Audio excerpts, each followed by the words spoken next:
Mavic 3 Classic.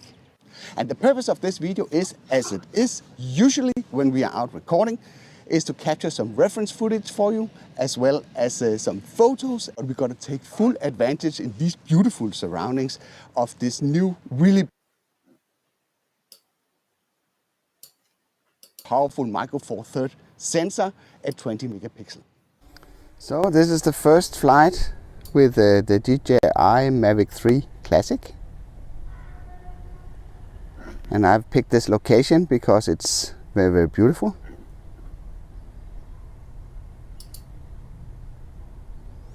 This is called the North Harbor of Helsingør. And right now we are recording in 5.1K, 30 frames per second. And while we're doing this, I want to show you a very, very nice feature that DJI has introduced with this. I guess it will be available for all the Mavic 3 owners. The other setup was but not that's working cruise control, like and that is exactly what you think it is. Now I'm using Restream. When I push the sticks in one direction, if it's nice, then maybe and I simply use this press this button, on a more I regular can enable basis. cruise control, and then I can let go of the sticks, and then it will simply just continue to do the motion that it was doing when I pressed the C2 control custom button. And I thought Check it this out. is it was at least. So that's a when I very started nice out, feature. Messing around with this, it was Battery life on this drone is amazing. this one down. So is the weather this morning. Just doing it. Just saying. Let me just show you the sunrise here with the nice castle in the background. At least when I started messing around with this was 7 o'clock in the morning. So if I press this icon up here, you can see that so everybody understands I have what it's 25 minutes maybe a good time for me to until do the live battery streams, is fully so I depleted. can I sort of guess it get was not a full battery when I started out. audience on the other side. So the theoretical flight time of this drone is 46 minutes. Australia seems like. You will see it's changing when I'm moving around with the drone. So and then at the same time I'm. So I guess it's dynamically measuring whatever is available. Okay, the power level that is available. So the Mavic 3 Classic is the third drone that is released in the Mavic 3 series. In the evening. I don't know the prices at the current state, but according to DJI, the price should be around the same level as the Mavic 2 Pro. So it should be a very, very nice substitute for the Mavic 2 Pro if you want to consider upgrading from that one. And another really, really important fact that you need to know about this drone is that it's actually the first C1 labeled drone that is put, that's basically C1 labeled right out of the box. That you will be allowed to fly the drone in the A1 airspace, which means that you can basically fly it in urban areas as long as you don't deliberately planning on flying over people. Chat if I want to. I'm not allowed to fly over the castle, but at least I can fly I closer, can, so you can see it. It's so beautiful here in the the morning. logo up here. If I pay for it. Let's just rise it a little bit here. This is normally a very Wi-Fi polluted area where I am, So let's just. and sometimes you run into problems here, especially with the older drones. I had a hard time sometimes. So Basically you can see everybody what everybody keeping a is solid writing. connection to the drone. So, as we normally do when we do these first flight videos, I will make some video footage available for you, so you can mess around with this yourself. Let's just give you 10 seconds of 5.1K 30 frames per second here.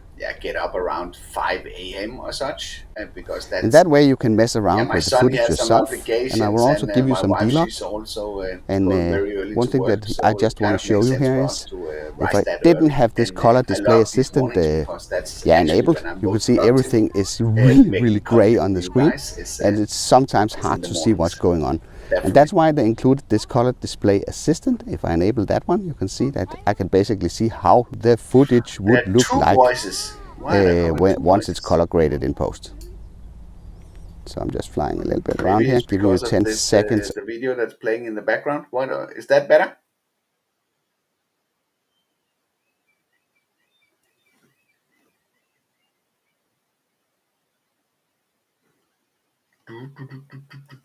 Let me just check if I can that part.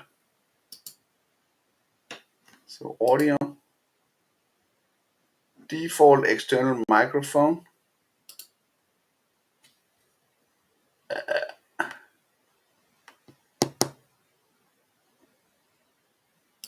Should be, yeah, okay. Is it still a problem? Yeah, now I muted it. So let's just see if I can put on. Let's see if we can do that. Sensor. Video, So the images will be, so maybe that's they too will high, be and 20 I can make it megapixel. lower here. Just want to make sure that the format here is correct. Like this. So it's 4:3, so that's nice. Is that a good level? We can underexpose the for the video that's running in the background. I'm just using this first flight with the Mavic 3 as just like an experiment here, just to figure out the setup here. There's really no excuse for also grab substitution for going live to test out stuff. You can practice and you can do all sorts of stuff. But hey, why not just turn on the camera and see what's happening? You're pretty good at letting me know what's photos and to study going on. what details is available. There's of course all the other stuff available on the drone. Seems there's a lot of activity in the chat. So is this a good time for doing live streams? How does that fit into your schedule? Because then I could maybe consider also doing this the capabilities of doing quick shots. Yeah, like a fixed time slot. You can do like a circle here.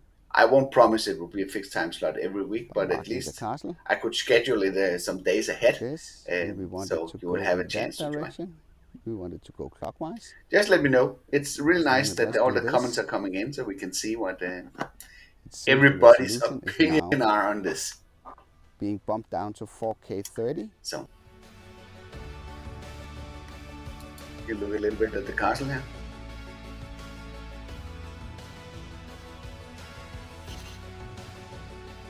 I wonder if I can do a pod.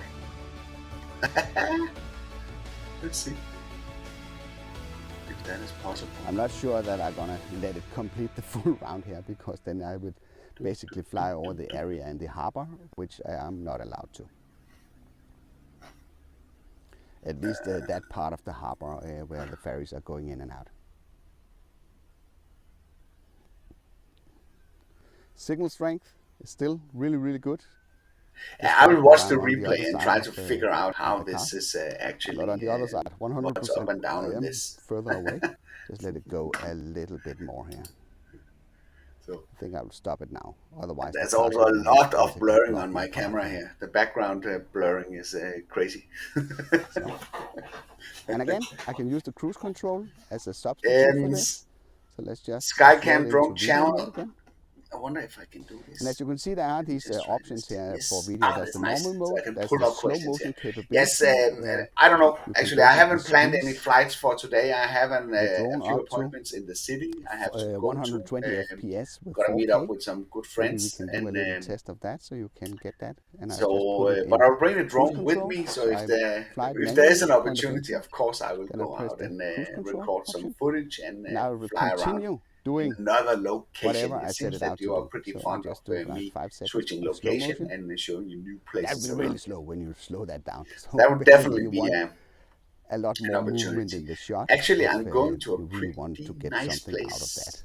But so as maybe you saw I can squeeze in some night mode. The night mode basically crunches up the ISO.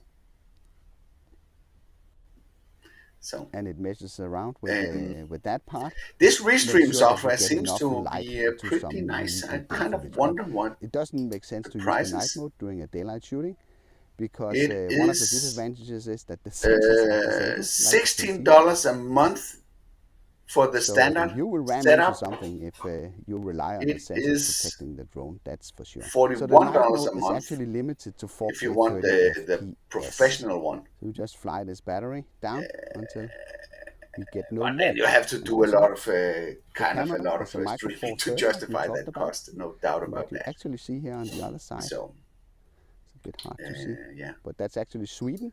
So maybe I should go for the standard. Where the Hasselblad company is located. access to some of the more advanced features. So if I go in here under normal mode, make sure that it's bumped up to 5.1K. I can do that. I can mute this one. So it just runs in the background. So now,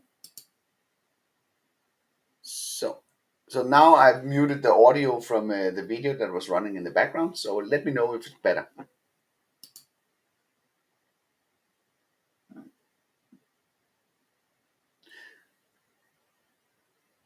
Yeah, I don't think the resolution is particularly high on this live stream because this is the free version. So this is probably 720p. Something like that. Let's just see here. It says, yeah, okay, you need to do the professional plan to get full HD 1080p in the studio when you're going to stream that. So, but of course you could just pay it monthly, then it's not that bad. $41 for that. So good that the audio cleared up. That's how we find out for the best solution. It's really great that you're helping me testing this out, and just so we know what so we know what works and what doesn't work. This is a funny one. I wouldn't be substituting me with the alarm clock on a regular basis. So yeah, and the location that you're seeing on the video that's running down here, that is Kronborg. That is a location that I really like to go fly, because you basically, the castle is owned by the government, so you're not allowed to fly over it actually, and it's really, really expensive. It's like $1,000 or something to get a flying permission if you're gonna fly on the premises, and it's very hard to get that permission. And the $1,000 is only for 1 day, and you need to have a historical reason. Sorry about that. You need to have like a really justified reason, like a historical documentary or something like that, to be able to fly in that area. But they don't control the water side. So if you take off from a small beach that is located next to the harbor, which is not part of the area, you can just fly on the water side, and they can't do anything about it. So it's a beautiful location. It's Helsingør. It's called in Danish. It's in the northern part of northeast part of Zealand in Denmark, and this is also called the Castle of Hamlet. What you see there in the background. Can you actually see them? Can you see the pointer when I'm pointing on the screen?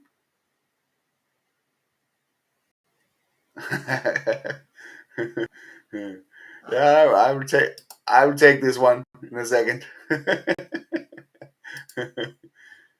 So what you see in the background is actually a ferry, and that ferry connects Denmark with Sweden. So it's very easy for us that lives in this area just to jump on the ship and then sail over to the other side to visit Sweden. So yeah, this one.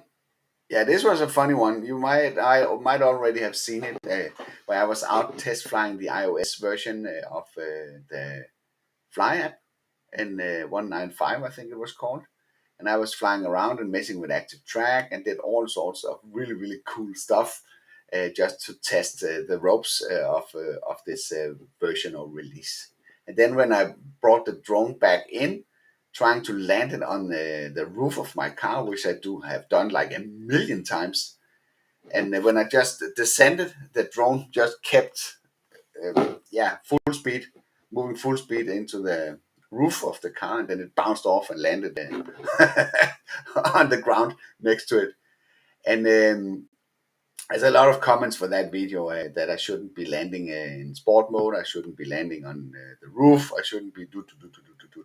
And in this case, I don't think it's the sport mode that did the difference, because I don't think the bottom sensors are disabled, but even though you are in sport mode, at least they shouldn't be. I think it was the reflection of like if you're flying close to water, that fooled the bottom sensors, and that way it didn't slow down when I was trying to descend. This was maybe something that I should have taken into consideration. I actually noticed that the reflections in the roof was different for some reason than what I normally do, because the technique that I use is I center it over the car, and then I simply aim. I'm trying to see the drone in the reflection of the car roof, and then I use that to sort of control the drone into the position when I'm gonna land it. So yeah, the Mini 3 Pro survived. That was kind of a surprise. Yeah, I don't know if it was a surprise, because it was a really, really hard hit, as you can hear on the video.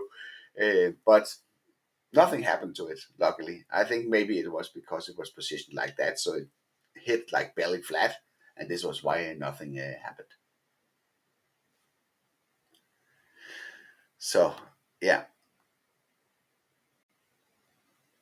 It was unexpected, and feel free to call me all sorts of stuff, but this will happen if you fly long enough time and you're starting to get maybe a little bit sloppy with your routines, and then yeah, sometimes then it can go wrong. But if I look at the whole time that I've been flying drones from early 2000 and maybe, I don't know, 11-ish,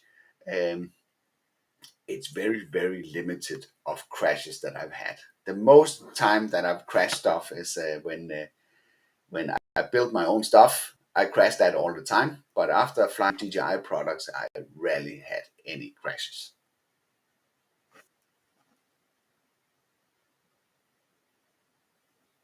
So yeah, it seems to be working pretty nice. There's a lot of people here. Yeah, okay, we're only 6 people here, so but there's a lot of activity in the chat, at least. I think that was funny. I don't know if that's funny, but that's good. It's always good. It's not good to do live streams without interactions with you guys. Because if you do that, you might as well just record a video if there's no interaction. This is a great chance for me to communicate with you guys. So let's take this one away. Let's see if there's anything else we want to talk about here.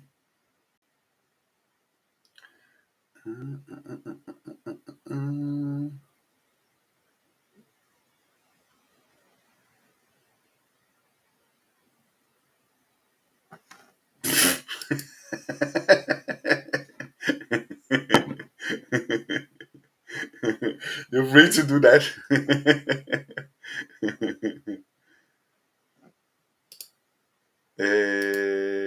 No. The Corvette is still in winter storage. So it's sitting next to my friend's Corvette, which is a 71. And they are just tucked away, and we will pick them up, I think, in the beginning of the weekend of April. First weekend of April, we will go and collect the cars. And then, then a new season starts.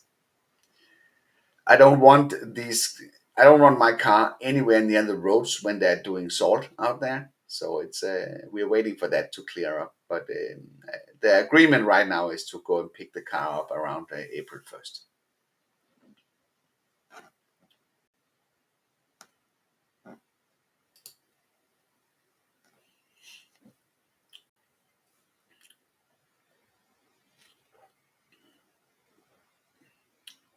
Yeah, I think that's it for this little test.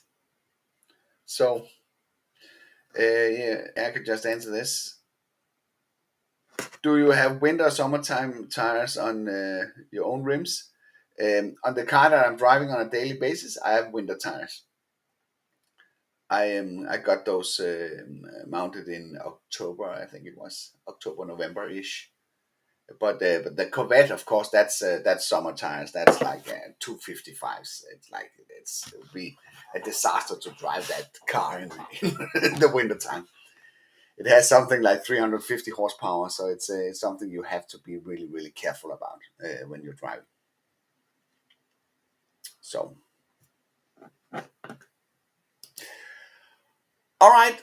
Thank you all of you for your time and assisting me in this small test. I'll end the stream right now, and yeah, see you on one of the other videos or the next live stream, baby. Take care.